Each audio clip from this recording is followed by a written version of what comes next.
Itu sebabnya saya tidak memberi judul dari khotbah ini ciri-ciri manusia zaman akhir, tetapi ciri-ciri manusia akhir zaman. Kenapa saudara? Karena hari-hari terakhir adalah hari-hari dalam perjalanan menuju ke akhir zaman. Di dalam perjalanan menuju ke akhir zaman, saudara sekalian, akan tiba masa yang sukar.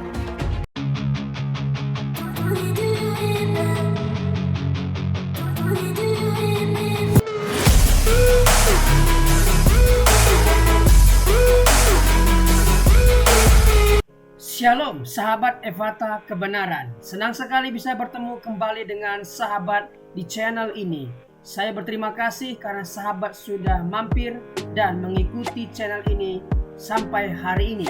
Saya berdoa kiranya Tuhanlah yang membalas dan memberkati kita semua. Channel Ephata Kebenaran membahas khusus tentang tanda akhir zaman atau peristiwa-peristiwa yang akan terjadi di akhir zaman. Dalam bahasa teologianya adalah eskatologi. Kita akan belajar tentang akhir zaman dari berbagai sumber. Bapa di sorga, kami siap dibekali oleh kebenaran firman tentang nubuatan, tentang tanda-tanda akhir zaman, hal-hal yang akan terjadi di masa depan. Berikanlah kami kemampuan agar kami dapat mengerti rencana Tuhan atas kehidupan kami dan dunia ini. Ajar kami Tuhan agar kami mempersiapkan diri menghadapi hari-hari yang akan datang ini. Kami siap diberkati oleh hamba-Mu ini. Berkatilah hamba-Mu ini, berkati pemberitaan firman Tuhan, berkati kami semua. Demi nama Yesus. Amin. 2 Timotius pasal ketiga, mari kita baca bersama-sama 3 ayat yang pertama. Saudara, kita akan melewati beberapa pertemuan untuk merenungkan tentang ciri manusia akhir zaman. Mari kita membaca 2 Timotius 3 ayat 1 sampai dengan ayat yang ketiga. 1, 2, 3. Ketahuilah bahwa pada hari-hari terakhir akan datang masa yang sukar. Manusia akan mencintai dirinya sendiri dan menjadi hamba uang. Mereka akan membual dan menyombongkan diri. Mereka akan menjadi pemfitnah, mereka akan berontak terhadap orang tua dan tidak tahu berterima kasih, tidak mempedulikan agama, tidak tahu mengasihi, tidak mau berdamai, suka menjelekan orang, tidak dapat mengekang diri, garang, tidak suka yang baik. Saudara sekalian, pagi hari ini sebenarnya saya akan berbicara mengenai 4 bagian dengan pendahuluan 5 bagian, tetapi karena waktu kita hanya akan berbicara 3 ciri dan kita akan mulai dengan ayat yang pertama sebagai pendahuluan daripada seri ini. Saudara, Paulus berkata kepada Timotius, ketahuilah atau sadarlah. Sadar apa? Sadar 2 hal, hari terakhir dan masa yang sukar. Sadar bahwa waktu terus berjalan menuju kepada hari yang terakhir. Sadar bahwa waktu terus berjalan. Seringkali saudara sekalian, kita perlu terus-menerus diingatkan untuk sadar karena kita terlena oleh kesibukan dan kenikmatan. Sehingga kita lupa bahwa waktu itu terus berjalan. Kemarin dalam pemberkatan nikah saya berbicara tentang pernikahan dan akhir zaman. Di situ salah satu poin yang penting adalah kita harus sadar bahwa pernikahan kita ini berjalan terus menuju kepada titik akhir zaman. Yang dimulai oleh kematian. Sehingga semua tugas yang harus kita kerjakan kepada pasangan kita harus segera kita selesaikan. Sebab apa? Sebab mungkin suatu hari nanti kita terlambat untuk menjalankan tugas kita kepada pasangan kita. Paulus mengingatkan Timotius akan masa-masa yang sukar.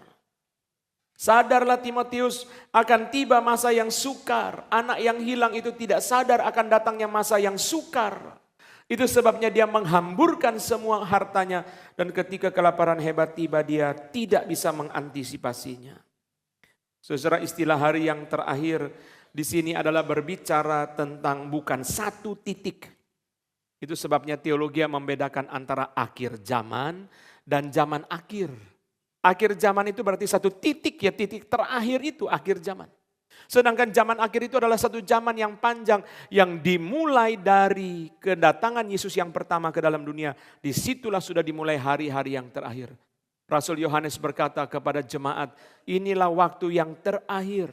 Sekarang sudah datang banyak antikristus, tetapi nanti akan datang lagi satu yang belum datang itu. Jadi hari terakhir sudah dimulai sejak kedatangan Yesus ke dalam dunia. Sampai dengan nanti kedatangan yang kedua, masa ini disebut sebagai hari-hari yang terakhir. Tetapi istilah hari yang terakhir pasti memberikan kepada kita satu konotasi mengenai akhir zaman. Itu sebabnya saya tidak memberi judul dari khotbah ini ciri-ciri manusia akhir zaman akhir, tetapi ciri-ciri manusia akhir zaman. Kenapa saudara? Karena hari-hari terakhir adalah hari-hari dalam perjalanan menuju ke akhir zaman. Di dalam perjalanan menuju ke akhir zaman, saudara sekalian, akan tiba masa yang sukar. Ada ahli mengatakan masa yang sukar itu adalah nubuat daripada Paulus mengenai datangnya kesusahan yang besar. Yaitu penganiayaan yang dilakukan oleh Kaisar Nero kepada orang Kristen. Tahun 60 lebih. Dan nanti diikuti oleh Jenderal Titus menyerang kota Yerusalem tahun 70. Saudara sekalian, itu adalah masa-masa yang sukar. Tetapi di sini kalau kita lihat 9-8 ayat ini. Masa yang sukar itu berkaitan dengan ketidakberesan moral daripada manusia.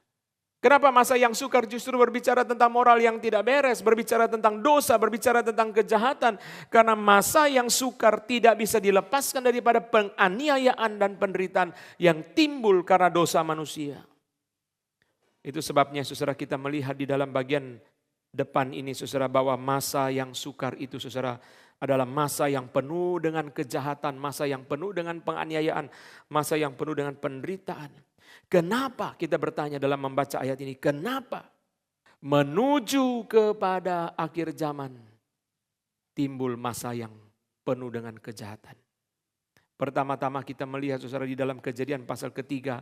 Ketika Adam dan Hawa jatuh dalam dosa, Adam mempersalahkan Hawa. Tetapi secara waktu Kain dan Habel, Kain iri kepada Habel. Kain bukan hanya mempersalahkan Habel, Kain membunuh Habel. Dosa meningkat. Sejak permulaan saudara dosa itu meningkat. Adam mempersalahkan Hawa tetapi Kain membunuh Habel. Di sini memberitahu kepada kita bahwa sejarah berjalan sejak Adam dan Hawa jatuh dalam dosa. Terus sampai kedatangan Yesus yang kedua. Dosa akan terus meningkat. Jikalau dosa itu kelihatan seperti tidak meningkat. Itu karena apa? Karena Tuhan memberikan anugerah umum kepada manusia. Ada anugerah umum yang menahan dosa itu sehingga saudara dosa itu tidak terus menerus saudara. Seharusnya kalau tidak ada anugerah umum dosa itu meningkat lebih mengerikan daripada apa yang kita lihat pada hari ini. Tetapi firman Tuhan memberitahu kepada kita termasuk dari ayat-ayat ini. Bahwa anugerah umum itu akan diambil sedikit demi sedikit. Dicabut oleh Tuhan sehingga makin lama kejahatan akan makin merajalela. Di dalam Matius 24 dikatakan kedurhakaan akan merajalela. Kasih orang akan semakin dingin.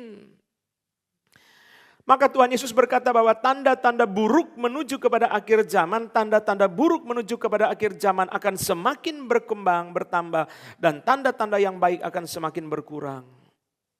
Kenapa? Kenapa Tuhan izinkan semua itu? Karena supaya waktu orang percaya melihat semua itu, kita mengharapkan datangnya Tuhan Yesus. Mari kita membaca Wahyu 22 ayat 20. Wahyu 22 ayat yang ke-20. Wahyu pasal ke-22 ayat yang ke-20. Ia yang memberi kesaksian tentang semuanya ini berfirman, ya aku datang segera. Amin. Datanglah Tuhan Yesus. Saudara di akhir daripada kitab Wahyu, saudara Yohanes berdoa, datanglah Tuhan Yesus. Kenapa Yohanes berdoa demikian? Karena gereja berada di dalam masa penganiayaan yang hebat di dalam zaman Kaisar Domitianus. Bapak gereja Eusebius menyebut Domitianus sebagai penerus usaha Nero memusuhi umat Allah. Nero sendiri disebut oleh para ahli sebagai manifestasi setan. Nero begitu kejam menindas orang Kristen. Sekarang kekejaman Nero terhadap orang Kristen diteruskan oleh Kaisar Domitianus.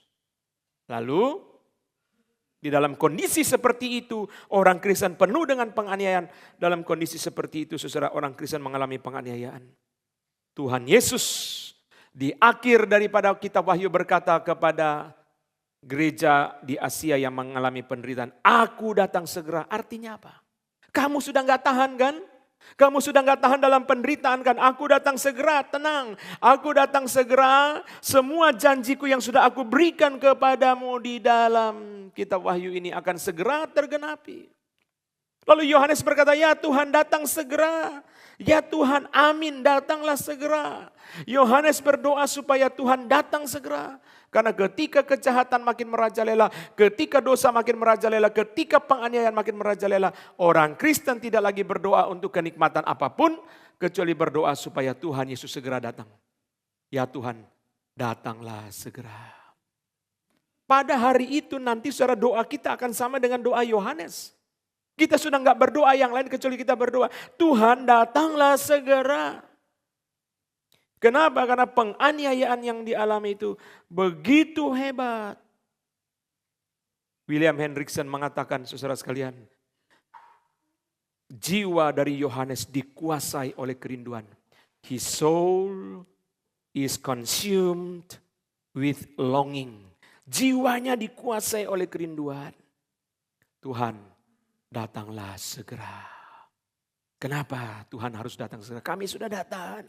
Penganiayaan, penderitaan, kekejahatan, kedurhakaan, kekejaman begitu merajalela. Tuhan datanglah segera. Di situ saudara, ketika kejahatan merajalela, ketika dosa merajalela, kita semua tahu bahwa langit dan bumi ini bukan rumah kita. Kita menantikan datangnya langit dan bumi yang baru. Sudah tidak tahan kan? Itu sebabnya kita berkata, Tuhan datanglah segera.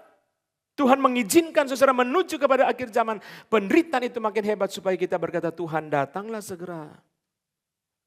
Kalau orang pakai mobil tua, sudah mencekik, saudara, dia akan berkata, sudah saatnya ganti mobil. Kenapa? Karena hidup saya cuma 3, rumah, kantor, bengkel. Seminggu sekali ke gereja, rumah, kantor, bengkel terus. Setiap minggu ke bengkel, ini enggak beres, itu enggak beres. Apa yang kamu rindukan? Rindunya adalah jual mobil ini atau buang mobil ini, segera beli mobil baru. Nah sama. Yohanes menantikan langit dan bumi yang baru, itu sebabnya dia berdoa, Tuhan datanglah segera. Orang kalau pakai mobil yang sudah mulai minta uang terus, saudara, kita bahasa kita sudah mencekik. Terus saudara, bunyinya juta dan sebentar lagi juta, saudara, berapa juta lagi, saudara, berapa juta lagi. Teman saya, saudara, pakai mobil Honda Civic tua. Suatu kali dia sudah ganti mobil, saya tanya sama dia, seorang pendeta, saudara. Pak, tempo hari pakai mobil Civic, sudah jual? Iya, sudah jual. Bagaimana pengalamannya? Aduh, mobil tua saya setiap minggu, gereja, rumah, gereja, bengkel, terus setiap minggu.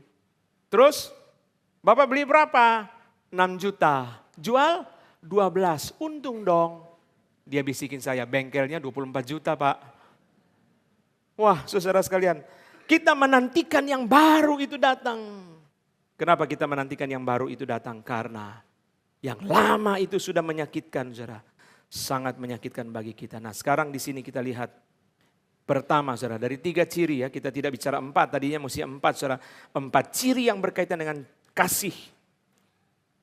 Yang keempat nanti kita bahas pada pertemuan minggu depan.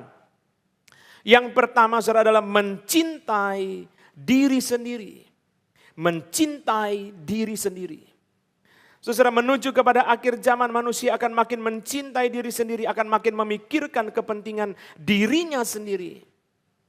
Makin mencintai dirinya sendiri, makin memikirkan kepentingan diri sendiri. Kenapa, saudara? Banyak hal yang kita bisa bicarakan mengenai tema ini, tetapi 2 hal yang kita perlu garis bawahi. Pertama, teknologi informasi. Di dalam kitab Yohanes, 1 Yohanes dikatakan, saudara, keinginan daging, keinginan mata, dan keangkuhan hidup. 3 itu adalah ciri khas daripada dunia. Keinginan daging, keinginan mata, dan keangkuhan hidup. Dan di dalam teknologi informasi, 3 ini akan dipuaskan oleh teknologi informasi.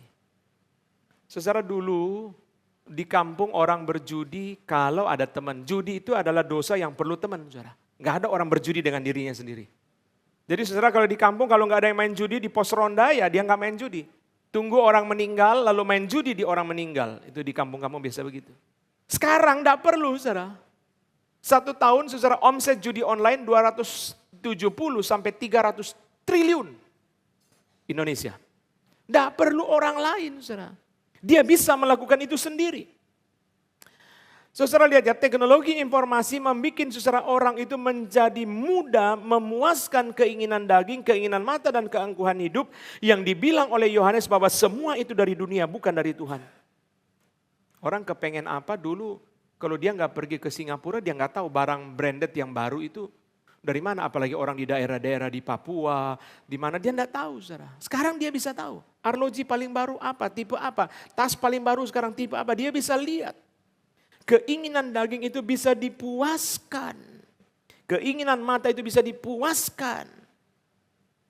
Orang bisa pamer. Saya memberikan kepada saudara 2 contoh daripada teori pemborosan. Teori pemborosan saudara 2 contoh. Contoh yang pertama saudara adalah teori yang disebut sebagai efek bandwagon.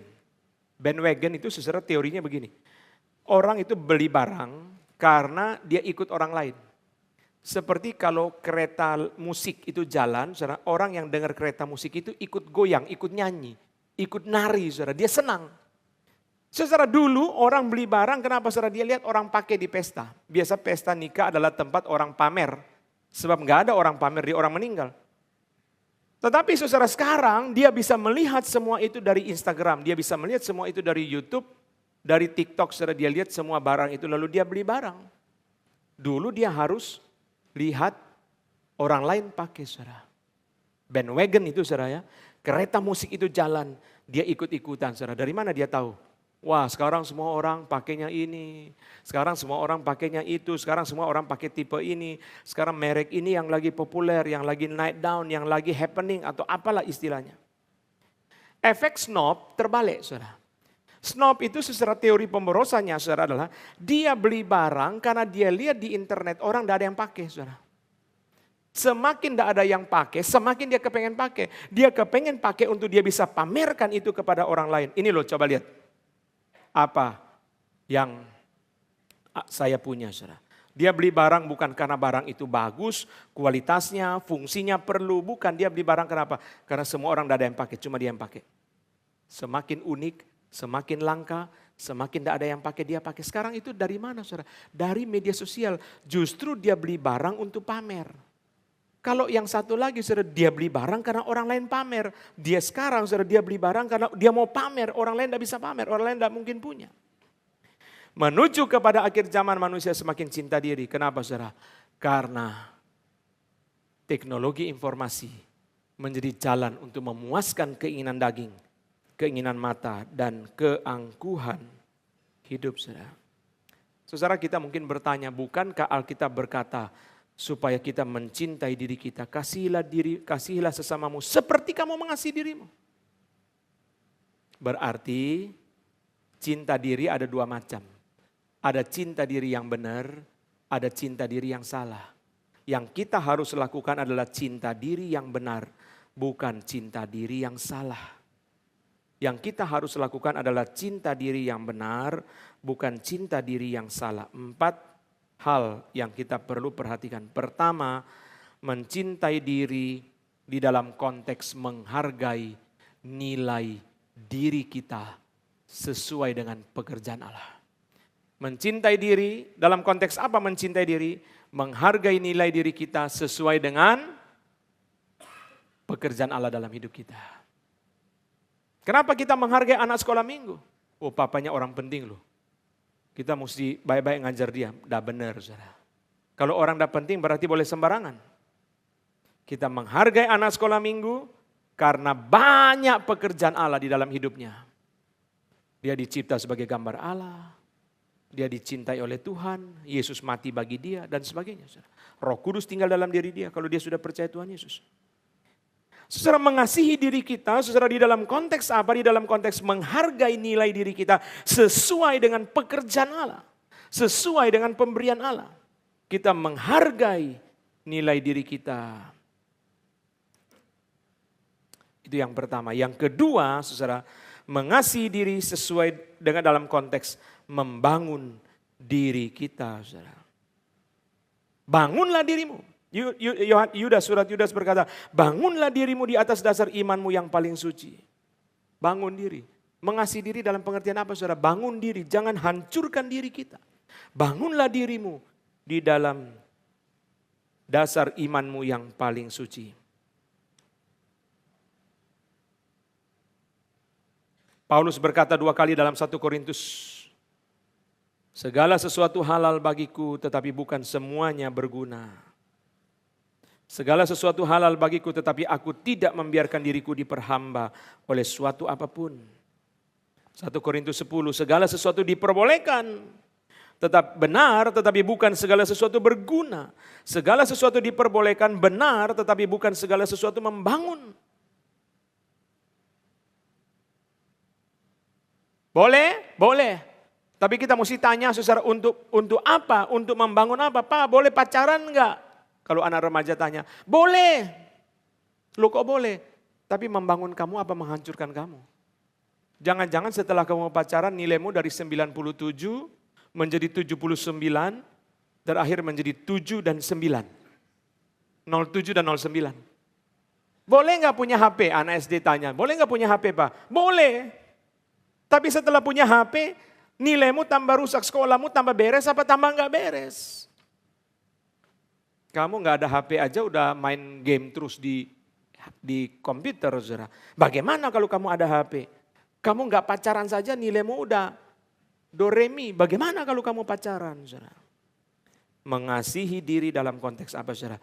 Membangun diri. Itu yang kedua, saudara. Mengasihi diri dalam konteks menghargai nilai diri kita sesuai dengan pekerjaan Allah. Yang kedua, membangun diri, mengasihi diri dalam konteks membangun diri. Jadi boleh mengasihi diri enggak? Boleh mencintai diri enggak? Boleh. Mencintai diri dalam pengertian apa? Membangun diri. Jangan menghancurkan diri. Menjaga diri kita supaya bisa dipakai Tuhan. Ketiga, saudara, mengasihi diri dalam konteks persiapan untuk dipakai oleh Tuhan. Mengasihi diri di dalam konteks apa? Yang ketiga, persiapan untuk dipakai oleh Tuhan. Kalau orangnya tidak jaga diri baik-baik sehingga sakit-sakitan, bagaimana dia bisa melayani? Kalau orangnya tidak jaga diri baik sehingga dia hidup di dalam dosa, bagaimana biasa dia dipakai oleh Tuhan? Dia harus menjaga dirinya, dia harus mengasihi dirinya. Dia harus membangun dirinya supaya bisa dipakai oleh Tuhan. Nah, contoh yang ketiga ini kita jelas, saudara. Tetapi poin yang keempat itu menjadi lebih jelas lagi. Tuhan Yesus berkata, kasihilah sesamamu seperti kamu mengasihi dirimu. Berarti sebelum mengasihi orang lain, saya mesti mengasihi diri saya. Berarti mengasihi diri saya adalah persiapan untuk mengasihi orang lain. Bagaimana saya bisa mengasihi orang lain dengan standar apa? Kalau saya tidak mengasihi diri saya sendiri, gampang saja saudara. Saya kepengen kalau minum gelasnya dicuci. Berarti kalau saya beri kepada orang gelasnya dicuci, kan begitu. Simpel saudara. Ini standarnya, saya ingin yang baik untuk diri saya. Yang baik untuk diri saya itu dijadikan standar untuk mengasihi orang lain. Tuhan Yesus berkata, apa yang kamu ingin orang lakukan kepada kamu, lakukan itu kepada orang lain. Kamu lakukan dulu kepada orang lain, mau enggak? Kita bilang sama karyawan, kalau kamu kerja begini, saya doa supaya kamu jadi bos. Dan setelah kamu jadi bos, semua karyawan kamu kayak kamu. Wah, baru dia mulai mikir ya. Ya kerjanya enggak beres, tuntut gaji naik. Ya saya harap kamu jadi bos, nanti setelah kamu jadi bos semua karyawan kayak kamu. Males, kerjanya enggak beres tapi minta naik gaji terus. Iya, kalau kamu ingin supaya orang perlakukan itu kepada kamu, perlakukan itu juga kepada orang lain. Kalau kamu kepengen waktu kamu jadi bos, orang jadi karyawan itu kerjanya beres, ya bertanggung jawab. Kamu waktu jadi karyawan juga mesti begitu. Kamu jadi karyawan sendiri nggak beres, lalu besok kamu jadi bos, kamu mengharapkan supaya semua karyawan beres, kamu sendiri dulu aja nggak beres. Jadi kalau kita dulu karyawan, kita naik jabatan jadi manajer, jadi supervisor, manajer, direktur, kita kalau mau marahin karyawan, kita evaluasi diri. Dulu kita jadi karyawan sendiri beres apa enggak? Jangan sampai dulu kita jadi karyawan nggak beres. Setelah kita jadi supervisor, jadi manajer, jadi direktur, sudah kita marahin mereka. Kalau orang-orang lama yang kenal kita bilang, dulu bapak aja, waktu jadi staf aja juga nggak beres. Saudara, mengasihi diri di dalam konteks persiapan untuk mengasihi orang lain. Mengasihi diri di dalam konteks persiapan untuk dipakai Tuhan. Mengasihi diri di dalam konteks membangun diri. Mengasihi diri dalam konteks menghargai diri sesuai dengan pekerjaan Allah dalam diri kita. Kita nggak perbolehkan orang permainkan diri kita. Kenapa saudara? Oh dia jaga gengsi, oh dia jaga nama, dia jaga martabat. Bukan, kita tidak perbolehkan orang permainkan diri kita karena kita menghargai pekerjaan Allah dalam hidup kita. Jadi perempuan misalnya mesti bilang sama laki-laki, nggak boleh permainkan saya.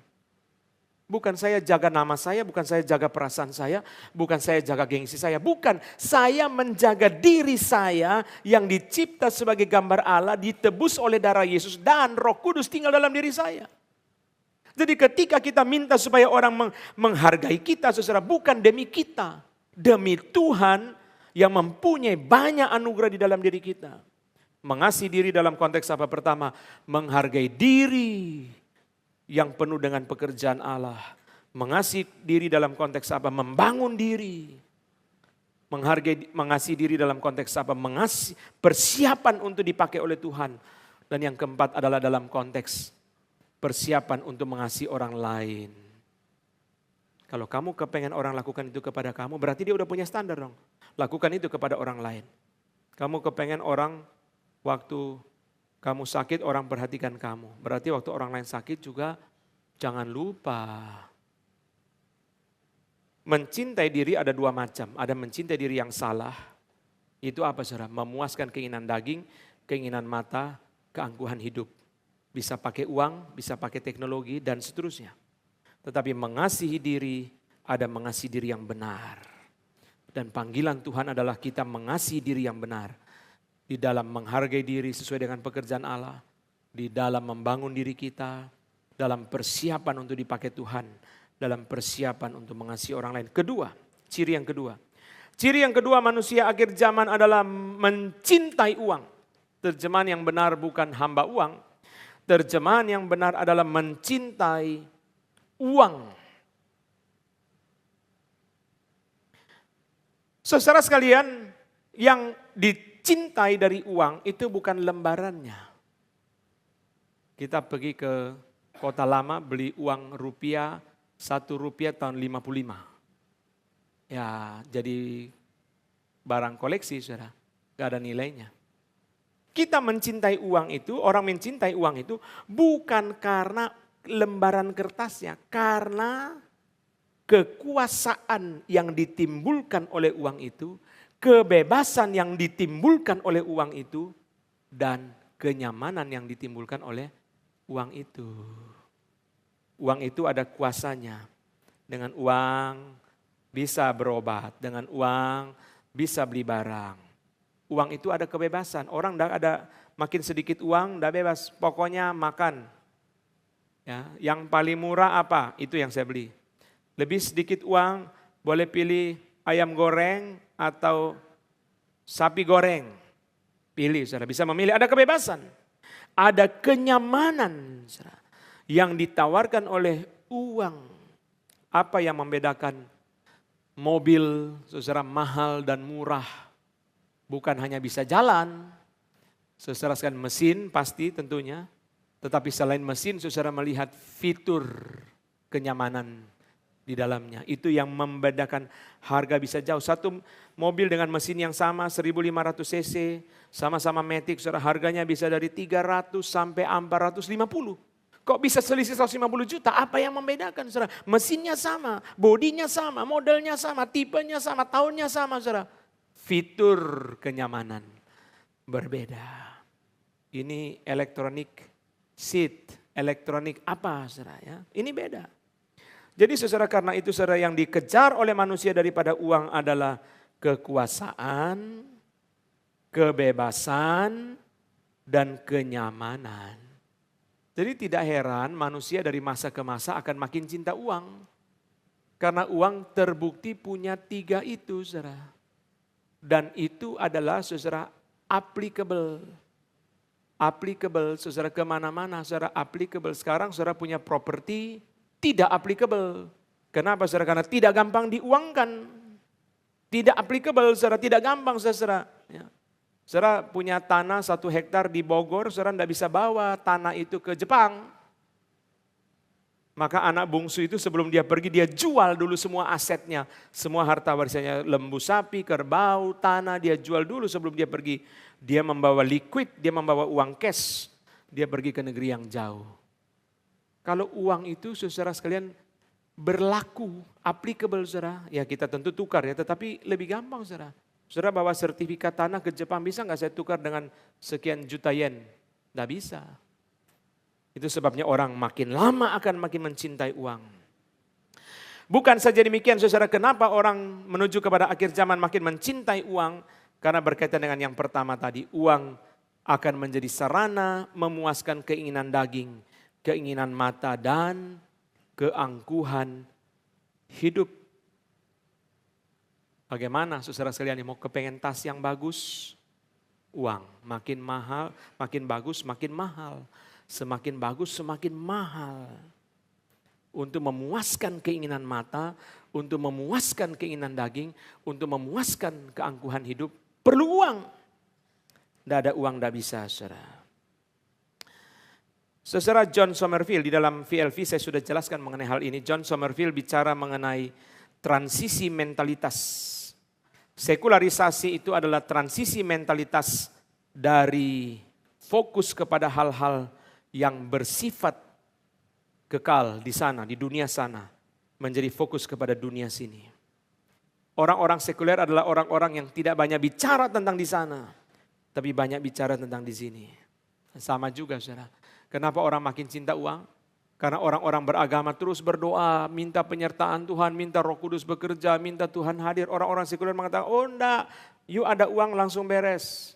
Lu doa minta sama Tuhan, Tuhan kasih tiket, daganganmu enggak laku-laku. Bagaimana kamu bisa beli tiket ke Jepang atau beli tiket kemana, Rusia atau kemana saudara?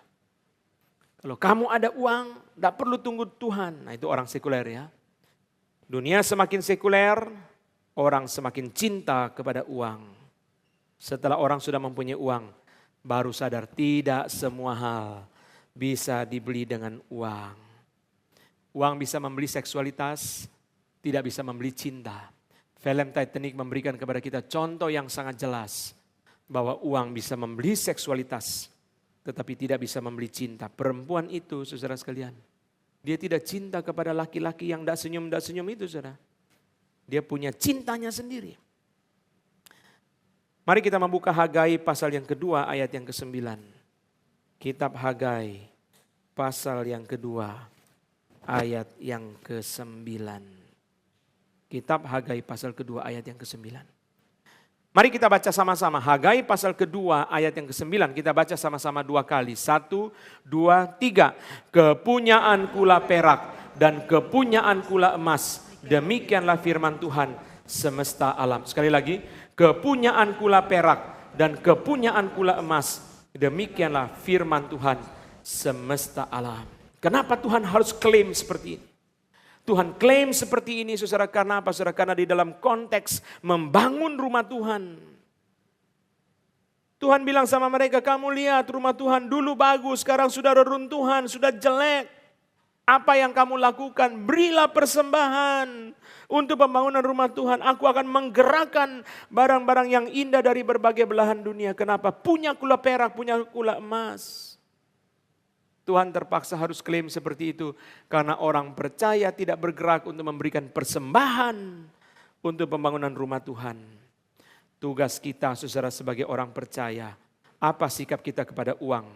Kesadaran bahwa ini punya Tuhan. Ini ajalah. Saudara tidak usah bicara teori yang panjang lebar mengenai uang. Saudara, kalau kita sadar bahwa yang Tuhan beri kepada kita itu dari Tuhan, maka sikap kita akan beda. kita lebih bertanggung jawab, kita lebih hati-hati, kita lebih rendah hati, dan seterusnya. Uang itu dari mana, saudara? Uang itu bukan punya kita. Uang itu bukan yang mengatur hidup kita. Uang itu punya Tuhan. Kepunyaankulah perak dan kepunyaankulah emas. Saudara, kalau mencintai diri ada dua macam. Cinta diri yang benar dan cinta diri yang salah. Dan kita dipanggil untuk mempunyai cinta diri yang benar. Mencintai uang pasti salah. Kenapa? Karena Paulus berkata mencintai uang adalah akar dari segala kejahatan. Dan William Mounce berkata di dalam menjelaskan ayat ini, mencintai diri adalah akar dari cinta uang. Paulus berkata cinta uang adalah akar dari segala kejahatan. Dan menurut 2 Timotius 3, cinta diri adalah akar daripada cinta uang.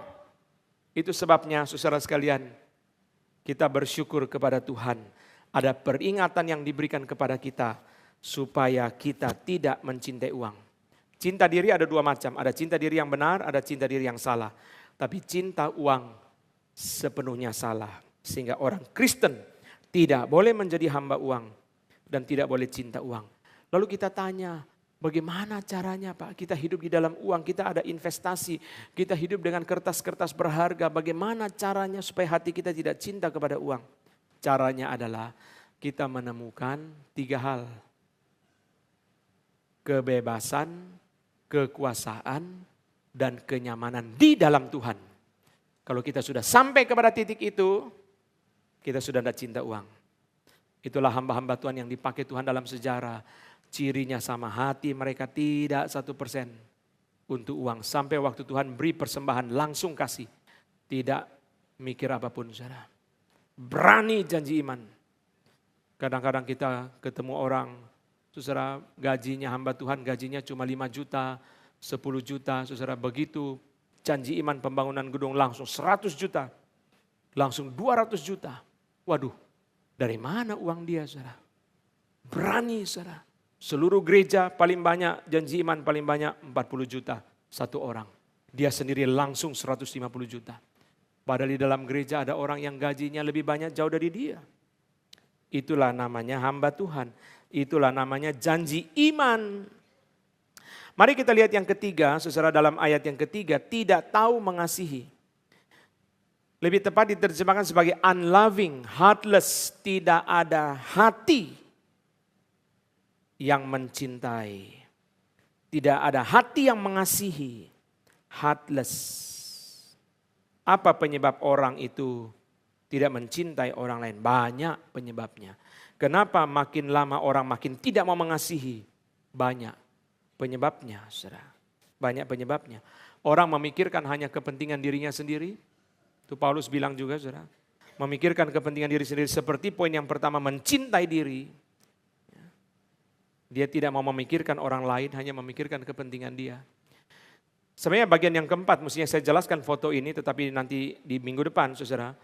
Saudara, setiap tahun di Amsterdam itu digali dari dalam sungai, dalam kanal itu 12.000 sampai 15.000 sepeda.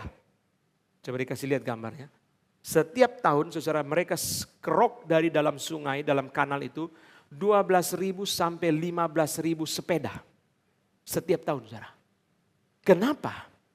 Satu, orang-orang mabuk buang sepedanya. Orang-orang frustrasi, emosi, bosan, marah, dia lempar sepedanya ke dalam sungai. Kedua, pencuri mencuri sepeda. Dia naik sepeda sampai stasiun kereta, daripada nanti saya ke Tuhan, saya mencuri sepedanya, saya buang aja ke dalam sungai.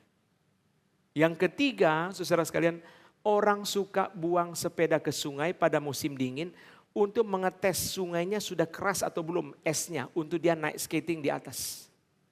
Saya pernah lihat dengan mata kepala sendiri orang membuang itu troli belanja dari supermarket Jumbo, itu supermarket yang terkenal di Belanda, saudara. Dia buang troli yang masih baru itu ke dalam sungai. Dia tidak pikir kepentingan orang lain. Ini orang dagang rugi nggak nih troli masih baru begini? Harganya berapa?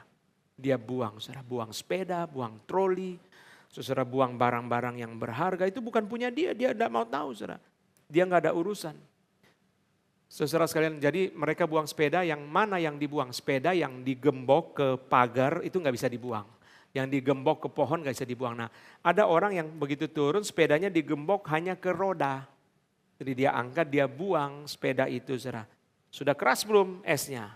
Atau dia lagi berantem sama pacarnya, dia emosi lewat pinggir sungai, ada sepeda, dia buang ke dalam, saudara. Bayangkan setiap tahun itu 12.000 sampai 15.000 sepeda. Kalau satu sepeda semurah-murahnya 50 euro, saudara hitung aja berapa banyak uang. Dia nggak mikir, saudara. Diri dia saja dia nggak mikir, apalagi sepeda punya orang lain. Dia nggak tahu punya siapa, dia marah. Ada sepeda di pinggir jalan, nggak tahu punya siapa, dia buang saja begitu saja, saudara. Orang menjadi kehilangan kasih, kenapa saudara? Karena dia iri, misalnya dalam cerita Yusuf dan saudara-saudaranya iri kepada Yusuf sehingga mereka tidak berbelas kasihan kepada dia. Itu sebabnya harta juga bisa membuat kita kehilangan kasih. Karena waktu kita melihat orang lain lebih sukses dari kita, kita iri. Kita iri, kita menjadi benci, menjadi marah dan tidak mengasihi. Seperti saudara-saudara daripada Yusuf, kenapa iri hati? Patong mengatakan salah satu dosa yang sulit diampuni oleh Tuhan adalah iri hati, saudara. Kenapa Patong ngomong begitu? Karena orang yang iri itu orang yang mempersalahkan Tuhan. Kenapa cici saya lebih kaya dari saya? Dia baru beli mobil listrik, sudah ganti mobil listrik. Saya dari diesel ke diesel belum ganti-ganti, saudara. Dia baru mobil listrik baru beli, nggak cocok ganti lagi. Dia lebih banyak uang.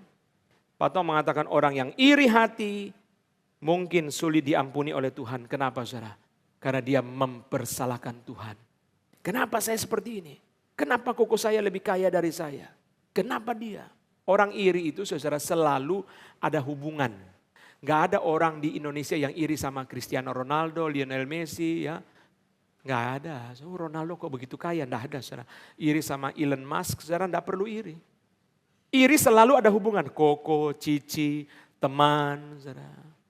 Kenapa Cici ganti mobil terus? Loh, dia mau ganti mobil, dia gak pinjam uang kamu kok. Buat apa kamu yang cerewet? Kecuali dia utang sama kamu, baru kamu cerewet. Ci, utang lama belum bayar loh, kenapa utang lagi? Dia nggak utang sama kamu, saudara. Orang iri, kata pendeta Stephen Tong, saudara, mempersalahkan Tuhan. Meskipun dia nggak ngomong, saudara, dia cuma mengatakan, kenapa koko saya lebih kaya dari saya? Dia sudah mempersalahkan Tuhan, saudara. Seolah-olah dia berkata, Tuhan memberi berkat kepada koko saya lebih daripada kepada saya. Dia tidak mengaku dosa dia bahwa dia malas, boros, dan sebagainya, saudara. Dia kurang rajin, kurang pintar, kurang hati-hati. Pokoknya dia persalahkan, kenapa koko lebih kaya dari saya? Saudara-saudara, Yusuf itu iri, itu sebabnya mereka tidak berbelas kasihan kepada dia. Kita bisa menemukan banyak penjelasan, saudara. Mari kita lihat dalam konteks akhir zaman, Matius 24 ayat yang ke-12. Matius 24 ayat yang ke-12. Mari kita baca sama-sama. 1, 2, 3. Dan karena makin bertambahnya kedurhakaan, maka kasih kebanyakan orang akan menjadi dingin. Makin bertambahnya kejahatan, itu bahasa aslinya. Bertambahnya pelanggaran hukum, kasih orang makin menjadi dingin. Ya jelas, kalau orang tambah berani berbuat dosa, dia tambah tidak punya kasih, maka dia berani merampok, berani mencuri, saudara, berani melukai orang, dan sebagainya. Pencuri, perampok-perampok itu kalau kita baca di internet ya, setelah mereka merampok, saudara, uangnya kemana? Habis di judi. Wah, dari dosa ke dosa, ke dosa, ke dosa, ke dosa, saudara. Waktu dia berbuat dosa, dia tidak punya kasih. Saudara, pada waktu kejahatan makin merajalela, kata Tuhan Yesus, kasih makin dingin. Kenapa? Karena yang berbuat jahat tidak punya kasih, tapi yang melihat kejahatan juga nggak berani mengasihi. Saudara turun dari mobil bawa makanan dari gereja karena yang hadir seminar lebih sedikit daripada makanan, saudara, lalu bagi di pinggir jalan.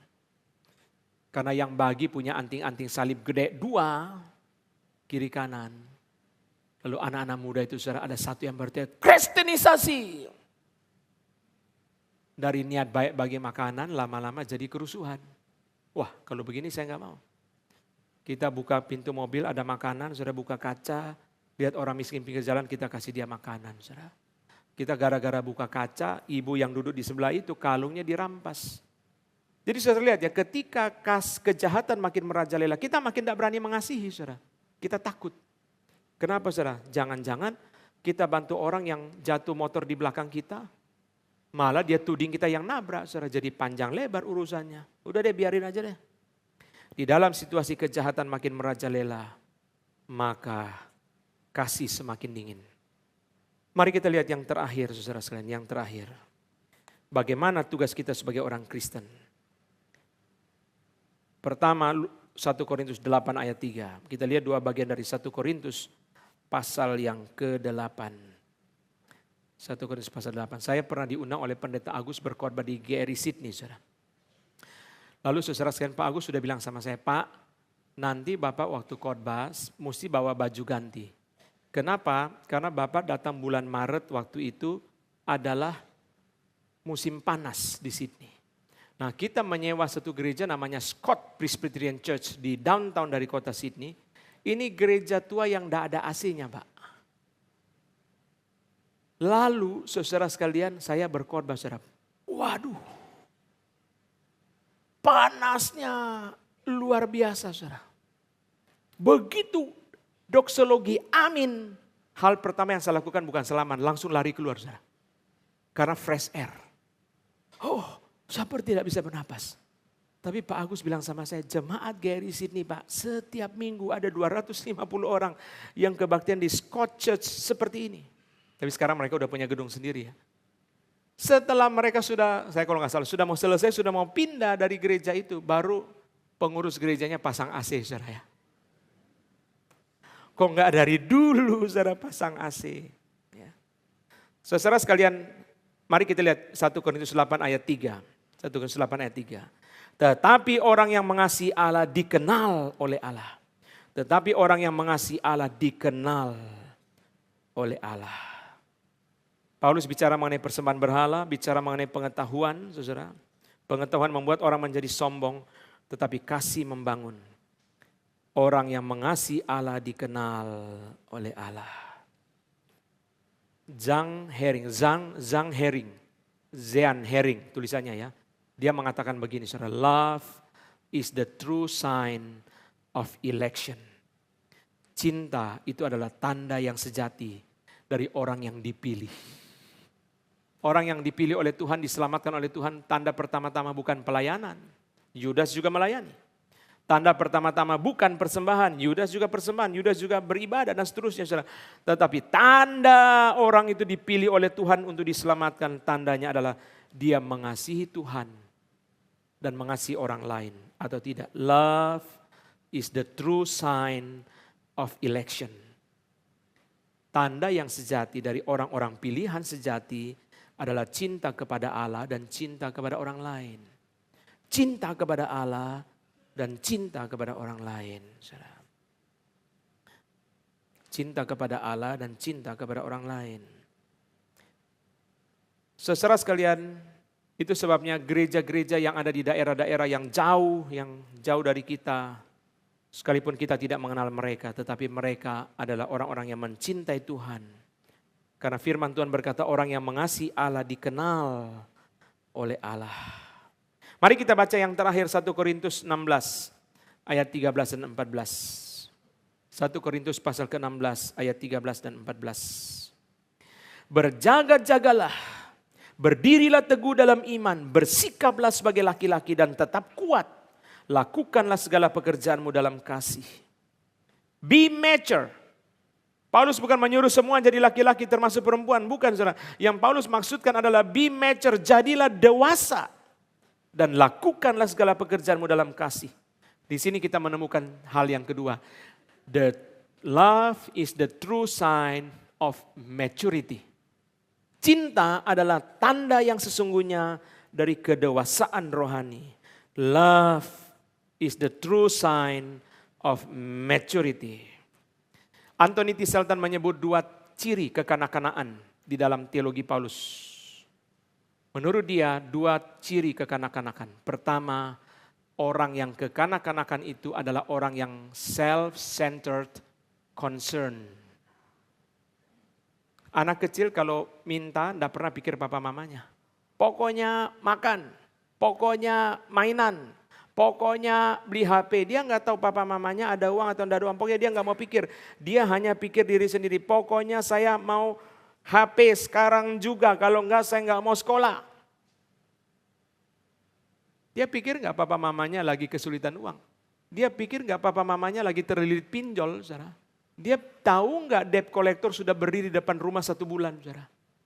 Dia tidak mau tahu. Anak-anak saudara self-centered concern. Orang yang dewasa rohani itu saudara adalah orang yang memikirkan orang lain. Yang mengasihi Tuhan, mengasihi orang lain. Memikirkan kepentingan Tuhan dan memikirkan kepentingan orang lain. Orang dunia akan bertumbuh makin tidak mengasihi. Tapi kita orang percaya harus bertumbuh makin mengasihi. Makin memikirkan kepentingan Tuhan dan makin memikirkan kepentingan orang lain.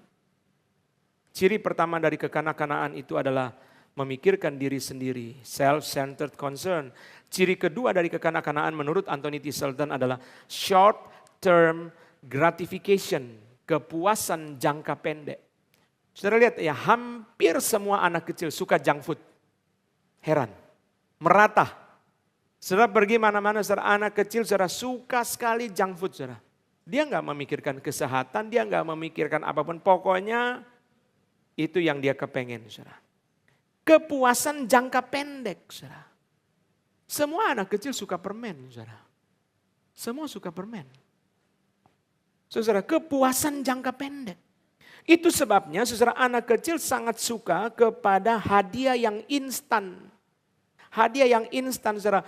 Bagaimana caranya bikin diam? Kasih HP. Bagaimana caranya kalau dia tantrum di mall? Langsung beres, bawa ke toko mainan. Ada seorang teman pendeta bilang sama saya, dia sama istri berjanji kalau anaknya nangis tidak akan didatangi dalam 15 menit. Dibiarin, kecuali ada sakit atau kejepit, saudara. Tapi kalau dia tantrum, dibiarin aja 15 menit. Kenapa, saudara? Karena dia sudah terlatih. James Dobson mengatakan anak mulai memberontak sejak detik pertama lahir di rumah sakit. Begitu keluar dari kandungan ibu, AC kurang dingin langsung teriak. Wah!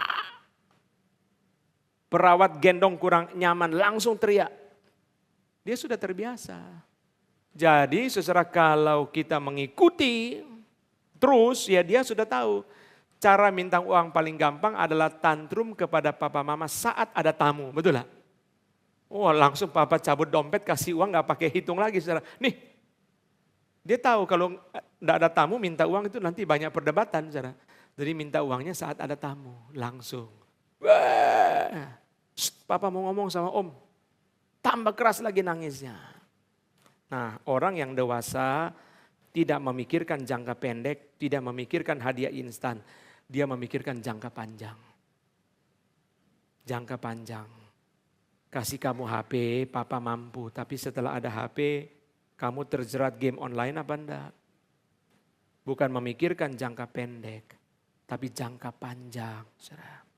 Bukan hanya kepengen kepuasan yang instan. Itu orang yang dewasa tidak mau yang memikirkan di sini, saudara, memikirkan di sana. Yang lebih luas, lebih besar, lebih panjang. Love is the true sign of election. Kedua, love is the true sign of maturity. Ini yang kita belajar. 2 ciri khas ini. Saudara sekalian, saya akan segera ke airport karena pesawat untuk ke Malang jam 12.45. Untuk HUT dari GRI Malang nanti jam 5 sore. Kalau Bapak Ibu yang punya teman yang ada di Malang bisa memberitahu ada HUT GRI Malang nanti jam 5 sore. Mari kita bangkit berdiri.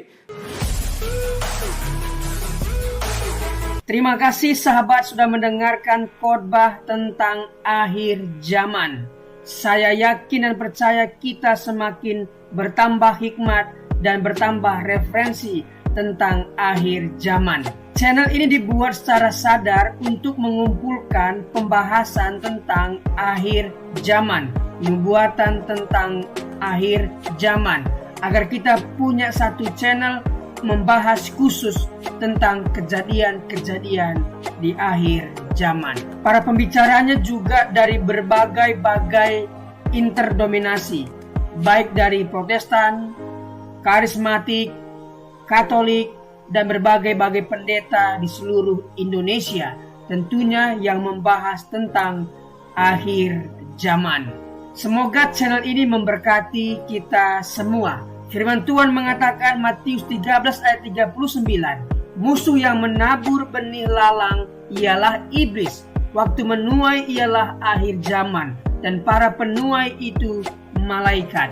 Matius 22:23-24. Pada waktu itu, jika orang berkata kepadamu, lihat, Mesias ada di sini, atau Mesias ada di sana, jangan kamu percaya, sebab Mesias palsu dan nabi-nabi palsu akan muncul, dan mereka akan mengadakan tanda-tanda yang dahsyat dan mujizat-mujizat, sehingga sekiranya mungkin mereka menyesatkan orang-orang pilihan juga. 1 Tesalonika 4 ayat 15-16. Ini kami katakan kepadamu dengan firman Tuhan, kita yang hidup, yang masih tinggal sampai kedatangan Tuhan, sekali-kali tidak akan mendahului mereka yang telah meninggal. Sebab pada waktu tanda diberi, yaitu pada waktu penghulu malaikat berseru dan sangkakala Allah berbunyi, maka Tuhan sendiri akan turun dari sorga, dan mereka yang mati dalam Kristus akan lebih dahulu bangkit. Matius 24 ayat 24. Karena itu berjaga-jagalah, sebab kamu tidak tahu pada hari mana Tuhanmu datang. Matius 26 ayat 64. Jawab Yesus, engkau telah mengatakannya, akan tetapi aku berkata kepadamu, mulai sekarang kamu akan melihat Anak Manusia duduk di sebelah kanan yang Maha Kuasa dan datang di atas awan-awan di langit. Tuhan akan menjemput kita di langit, dan kita akan datang menyongsong Dia di langit, sampai nanti kita akan memerintah di kerajaan 1000 tahun. Tuhan Yesus memberkati. Mari kita berdoa. Tuhan, terima kasih buat pemaparan firman Tuhan tentang akhir zaman yang disampaikan oleh hamba-Mu yang luar biasa ini. Berkatilah hamba-Mu ini, pelayanan, keluarga, setiap pekerjaan yang dia kerjakan dibuat Tuhan berhasil dan beruntung. Kami yang mendengarkan firman ini berterima kasih Tuhan, karena kami semakin bijaksana menambah referensi baru tentang akhir zaman. Apa yang harus kami lakukan menjelang akhir zaman? Tentunya harus mendekatkan diri, melekat dengan Tuhan, sehingga ketika waktu itu tiba, kami diangkat dan bersama-sama dengan Tuhan di langit dan akan memerintah di kerajaan 1000 tahun nantinya. Terima kasih Tuhan, demi nama Yesus. Amin.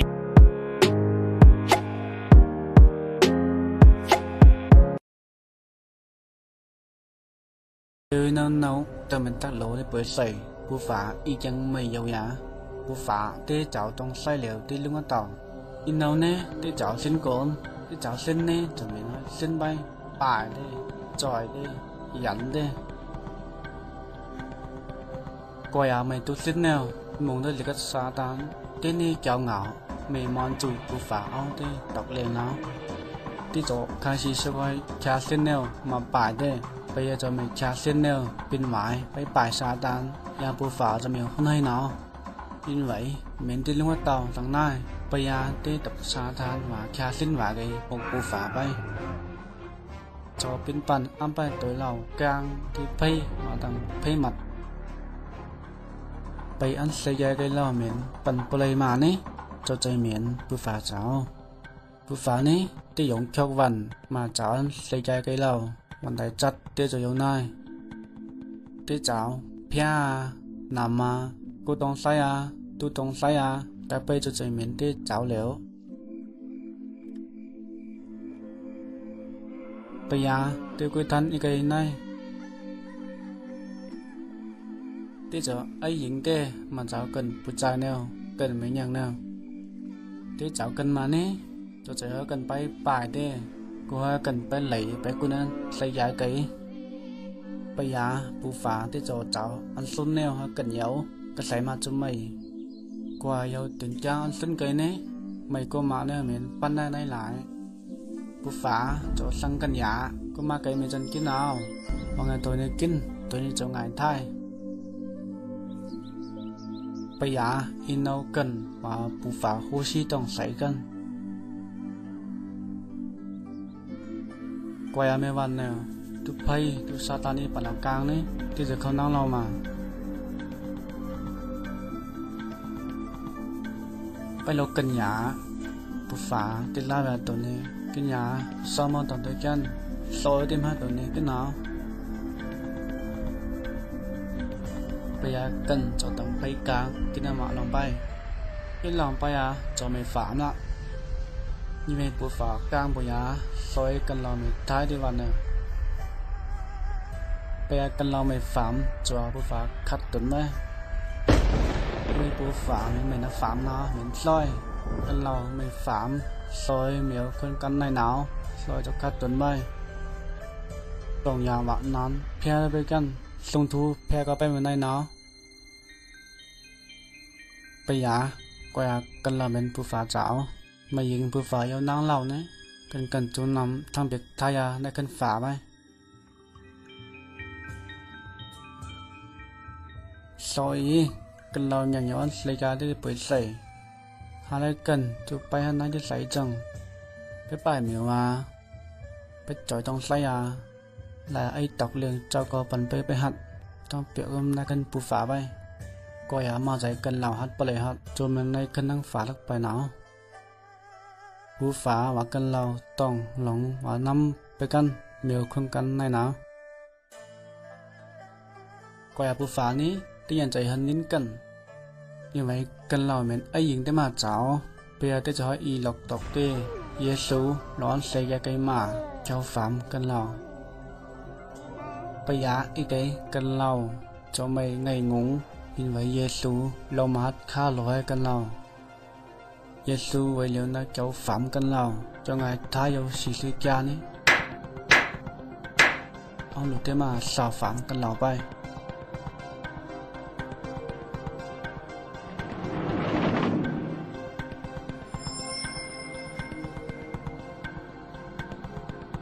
อยากกันเราสัญญาสูไปหินซ่าเกี่ยวกับมาต่อไปเกี่ยวเมียสูไปนี่ทั้งเบ็กกันเราท้ายยาบนควันโจในคันฝาใบว่าปูฝาเยาจิใส่วันยามีสัญญาสูเรานี่นิท้ายยาเนี่ยจะไปเกี่ยวไพ่ไปที่ไต้ฟุ้งเหมือนไต้ต่อยปูฝาเจ้าตีปล่อยไพ่ซอยวงอยากกันเราไม่ไปเกี่ยวเมียสูหนาวมีตั้งลมเขาปูฝาลมเขาเยซูก้าวหนาวไปปลายไพ่ไปเกมไพ่จะลองตีไปโยโหโยคำวางกันเราเก็บเมียซูนี้กันเราทายาจนในคันเตียงฝาไปอีไว้เยซูจะใจตองกองลงไปกันเที่ยวข้าเราต่อแนวขึ้นไปในทั้งปูฝาตั้งหน้าบางอย่างตัวสัญญาโซนนี้จนในกันฝาไปว่าผู้ฝานายเอาจึงใส่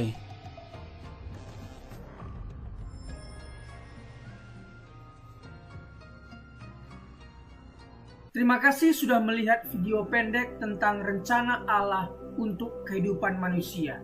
Sejak dari awal Tuhan menciptakan Adam dan Hawa. Dia juga sudah merencanakan akan keselamatan manusia melalui pengorbanan anaknya yang tunggal.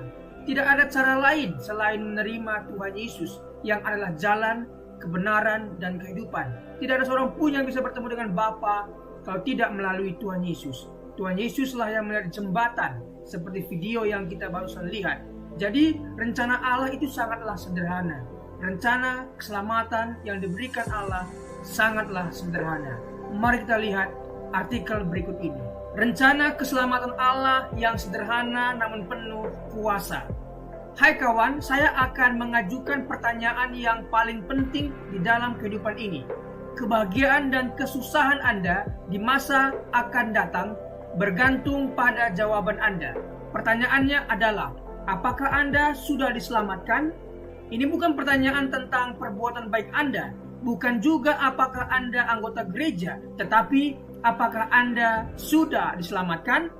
Apakah Anda yakin akan masuk surga setelah meninggal dunia? Alkitab berkata bahwa untuk dapat masuk surga, seseorang harus dilahirkan kembali. Dalam Yohanes 3 ayat 7. Yesus berkata kepada Nikodemus, kamu harus dilahirkan kembali.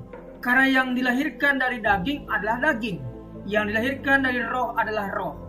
Dalam Alkitab, Allah memberikan rencana bagaimana caranya untuk dapat dilahirkan kembali, yang berarti diselamatkan. Rencananya sangat sederhana. Anda dapat diselamatkan hari ini juga. Bagaimana caranya? Langkah pertama, Anda harus sadar bahwa Anda adalah orang berdosa. Karena semua orang telah berbuat dosa dan telah kehilangan kemuliaan Allah. Roma 3 ayat 23. Karena semua orang lahir dengan hati yang berdosa, hati yang dari daging. Anda adalah orang berdosa dan terpisah dari Allah karena dosa. Sebab upah dosa ialah maut. Roma 6 ayat 23. Ini artinya pemisahan kekal dari Allah di dalam neraka. Manusia ditetapkan untuk mati hanya satu kali saja, dan sesudah itu dihakimi. Ibrani 9 ayat 27. Tetapi Allah sangat mengasihi Anda. Dia telah memberikan anaknya yang tunggal, Yesus, untuk menanggung dosa Anda dan mati untuk Anda. Dia, Yesus, yang tidak mengenal dosa, telah dibuatnya menjadi dosa karena kita, supaya di dalam Dia kita dibenarkan oleh Allah. 2 Korintus 5 ayat 21. Yesus harus meneteskan darahnya dan mati karena nyawa makhluk ada di dalam darahnya. Imamat 17 ayat 11. Tanpa penumpahan darah tidak ada pengampunan. Ibrani 9 ayat 22. Akan tetapi Allah menunjukkan kasih-Nya kepada kita oleh karena Kristus telah mati untuk kita ketika kita masih berdosa. Roma 5 ayat 8. Meskipun kita tidak dapat mengerti bagaimana caranya, Allah berkata bahwa dosa-dosa setiap orang yang percaya kepadanya telah dibebankan kepada Yesus dan Ia mati untuk kita. Dia dijadikan pengganti kita. Ini adalah kebenaran. Allah tidak dapat berbohong, kawanku. Sekarang Allah memberikan kepada manusia bahwa di mana-mana semua mereka harus bertobat. Kisah Para Rasul 17 ayat 30. Langkah kedua adalah pertobatan. Pertobatan ini adalah sunat hati. Kalau di perjanjian lama Tuhan minta Abraham, Kejadian 17, dan semua keturunannya disunat sebagai tanda perjanjian yang kekal. Makna rohaninya adalah dalam perjanjian baru Tuhan Yesus memperkenalkan tujuan dari sunat jasmani adalah sunat hati, yaitu secara rohani. Sunat jasmani dilakukan sebagai upaya memurnikan diri dan dari aspek medis dapat menghindari sejumlah sakit penyakit. Sunat hati secara rohani memurnikan hidup kita dari dosa dan maut. Yeremia 4 ayat 4 berkata tentang sunat hati supaya terhindar dari murka Allah. Perbuatan-perbuatan yang jahat adalah kehidupan yang tidak takut akan Tuhan, tidak hidup mengasihi Dia dan tidak beribadah kepadanya. Sunat hati berarti bertobat dari kehidupan yang jahat dan menaati Tuhan. Mengatakan betapa baik, kuat dan dahsyat, adil dan kasih Tuhan hingga layak disembah oleh semua orang. Pertobatan harus disertai perbuatan. Cara berpikir di mana seseorang mengaku dan setuju bahwa ia orang berdosa di hadapan Allah dan mengaku serta menerima pengorbanan Yesus di kayu salib untuk setiap orang percaya. Dalam Kisah Rasul 16 ayat 30 sampai 31, penjaga-penjaga Filipi bertanya kepada Paulus dan Silas, "Tuan-tuan, apakah yang harus aku perbuat supaya aku selamat?" Jawab mereka, "Percayalah kepada Tuhan Yesus Kristus dan engkau akan selamat." Percayalah kepadanya sebagai seorang yang telah menanggung dosa-dosa Anda dan mati mengganti Anda, dikuburkan dan dibangkitkan kembali oleh Allah. Kebangkitannya memastikan bahwa orang percaya dapat yakin akan kehidupan kekal. Sesaat Yesus diterima sebagai juru selamat, kebangkitannya memastikan bahwa orang percaya dapat yakin akan kehidupan kekal sesaat Yesus diterima sebagai juru selamat. Tetapi semua orang yang menerimanya diberinya kuasa supaya menjadi anak-anak Allah, yaitu mereka yang percaya dalam namanya. Yohanes 1 ayat 12. Sebab barang siapa yang berseru kepada nama Tuhan akan diselamatkan. Roma 10 ayat 13. Barang siapa dalam kutipan di atas termasuk Anda diselamatkan bukan berarti mungkin atau dapat, tetapi pasti diselamatkan. Tentu Anda sadar bahwa Anda seseorang berdosa. Saat ini juga, dimanapun Anda berada, bertobatlah, serahkanlah hatimu kepada Allah dalam doa pengakuan dosa dan pertobatan yang sungguh-sungguh. Dalam Lukas 18 ayat 13, seorang yang berdosa berdoa, Ya Allah, kasihanilah aku orang berdosa ini. Berdoalah, ya Allah, aku tahu bahwa aku adalah orang berdosa. Aku percaya bahwa Yesus telah menggantikan aku waktu dia mati di kayu salib. Aku percaya bahwa penumpahan darahnya, kematiannya, penguburannya, dan kebangkitannya adalah untuk aku. Sekarang aku menerimanya sebagai juru selamatku. Terima kasih atas pengampunan dosa-dosaku, pemberian keselamatan dan kehidupan yang kekal karena rahmat dan anugerah-Mu. Amin. Terimalah firman Allah dan dapatkanlah keselamatan daripadanya dengan iman. Percaya, maka Anda akan diselamatkan. Secara lahiriah mungkin kita kelihatan pergi ke gereja, membaca Alkitab. Namun jika hati kita masih tinggal dalam kegelapan, dilimputi ketakutan, kebimbangan, kepentingan diri sendiri, dan memaksakan kehendak sendiri, kita harus mempersembahkan hati kepada Tuhan sebagai persembahan yang terbaik. Bukan gereja, perkumpulan ataupun perbuatan-perbuatan amal ibadah yang menyelamatkan Anda. Ingatlah, hanya hati yang diserahkan kepada Allah yang dapat disucikan dan diselamatkan. Rencana keselamatan Allah yang sederhana adalah Anda orang berdosa. Apabila Anda tidak percaya dalam Yesus yang telah mati menggantikan Anda, pasti Anda akan tinggal untuk selama-lamanya di dalam dosa dan maut. Jika Anda percaya kepadanya sebagai juru selamat yang telah disalibkan, dikuburkan, serta dibangkitkan, Anda menerima pengampunan atas segala dosa dan karunia keselamatan kekal karena iman. Anda mungkin berkata, tidak mungkin semudah itu. Ini sesuai Alkitab. Ini adalah rencana Allah. Hai kawan, percayalah pada Yesus dan terimalah Dia sebagai juru selamatmu. Hari ini juga, kalau rencananya masih belum jelas bagi Anda, bacalah tulisan ini berulang-ulang tanpa berhenti sampai Anda mengerti jiwa Anda lebih berharga daripada seisi dunia ini. Apa gunanya seseorang memperoleh seluruh dunia tetapi ia kehilangan nyawanya? Markus 8 ayat 36. Marilah serahkan hatimu kepada Tuhan sebagai persembahan yang hidup, kudus, dan sukarela. Anda harus benar-benar pasti akan keselamatan pribadi ini. Apabila Anda kehilangan jiwa, Anda akan kehilangan surga dan kehilangan segala-galanya. Percayalah dan biarkanlah Allah selamatkan Anda saat ini juga. Kuasa dan kasih Allah akan selamatkan Anda. Tetapkan hati Anda dan perubahan cara pandang memungkinkan Anda untuk hidup sebagai orang Kristen yang selalu menang atas pencobaan. Pencobaan-pencobaan yang kamu alami ialah pencobaan-pencobaan biasa yang tidak melebihi kekuatan manusia, sebab Allah setia dan karena itu Ia tidak akan membiarkan kamu dicobai melampaui kekuatanmu. Pada waktu kamu dicobai, Ia akan memberikan kepadamu jalan keluar sehingga kamu dapat menanggungnya. 1 Korintus 10 ayat 13. Jangan bergantung pada perasaan Anda. Perasaan itu selalu berubah. Berdirilah pada janji-janji Allah. Janji-janji Allah tidak pernah berubah. Setelah Anda selamat, ada 3 hal yang perlu dilakukan setiap hari untuk pertumbuhan iman.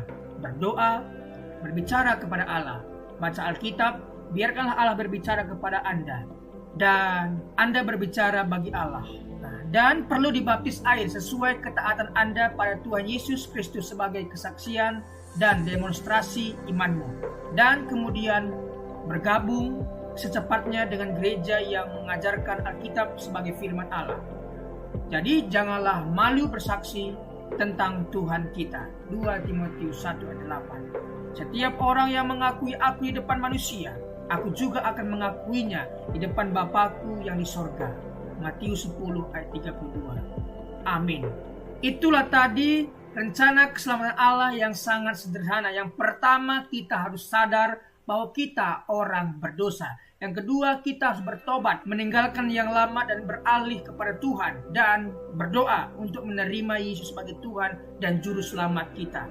Dan setelah melakukan ini, ada 3 hal lagi yang kita harus lakukan, yaitu berdoa, berbicara kepada Tuhan, apa yang menjadi pergumulan kita. Yang kedua, baca firman, mendengarkan Tuhan berbicara lewat firman kepada kita, kemudian kita berbicara kepada Tuhan. Yang ketiga adalah bersaksi. Jangan malu bersaksi. Setelah engkau diselamatkan oleh Tuhan, bersaksilah. Saksikan imanmu kepada semua orang. Siapa yang malu mengakui Tuhan Yesus di depan umum, maka Yesus pun akan malu mengakuimu di depan Bapa. Jadi saksikan kuasa keselamatan yang Tuhan berikan kepadamu. Terima kasih, Tuhan Yesus memberkati.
Thank